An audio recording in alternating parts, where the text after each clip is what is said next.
శివరాత్రి రోజు పొద్దున్నే గుడికి పోయి ఇంటికి వచ్చిన తర్వాత పిల్లల్ని రెడీ చేసి మేమందరం రెడీ అయిపోయి అన్ని సర్దుకొని బయలుదేరిపోతున్నాం. ఎక్కడికి అనుకుంటున్నారా? రామేశ్వరం మహాశివరాత్రి జాతరకి. రామేశ్వరం అంటే పెద్ద రామేశ్వరం కాదు, షాద్నగర్ దగ్గరలో ఉన్న రామేశ్వరం, ఆయన వాళ్ళ ఊరికి దగ్గరలో ఉంటుంది. ఈ జాతర అంటే నాకు మస్తు ఇష్టం, మస్తు జరుగుతుంది. చాలా మంది మన సబ్స్క్రైబర్స్ అయితే కనిపించినారు. ఎవరెవరైతే కనిపించిన వారందరూ కింద కామెంట్ చేయండి. ఇంకా గుడి దగ్గరికి వెళ్ళంగానే మా ఆయన మా పిల్లలు అయితే గుండంలో మస్తు ఎంజాయ్ చేసారు. నేను కూడా గుండంలో మునుగుదాం అనుకున్నా, కానీ నాకు ఫుల్ ఎడ్డకు వస్తుందని నేను మునగలేకపోయినా. ఇంకా దర్శనంకి అయితే పోయినాం. పాపం మా ఆయన ఫాస్టింగ్ ఉండి అంతసేపు ఎట్లా నించున్నాడో ఏమో, ఎంత లైన్ ఉందో. మేమైతే దగ్గర ఒక 2-3 గంటలు అక్కడే ఉన్నాము. ఇంకా దర్శనం అయిపోయిన తర్వాత ప్రసాదం తీసుకొని ఒక ప్లేస్ సెట్ చేసుకొని అక్కడ కూర్చొని ఆ తర్వాత పిల్లల్ని తీసుకొని జాతర అంతా ఎంజాయ్ చేసినాం. చూడండి, జాతర అయితే అదిరిపోయింది.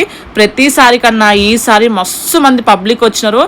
ఏడ చూసినా ఫుడ్ స్టాల్, గేమ్స్ దగ్గర ఏడ చూసినా పబ్లిక్.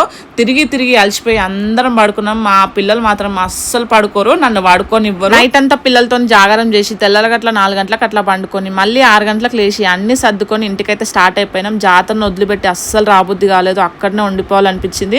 ఇంటికి వస్తుంటే ఏదో కోల్పోయినట్టు ఫీల్ అనిపించింది. ఇంకా నెక్స్ట్ ఇయర్ జాతర ఎప్పుడు వస్తుందా అని ఇంకా వెయిట్ చేయాలి.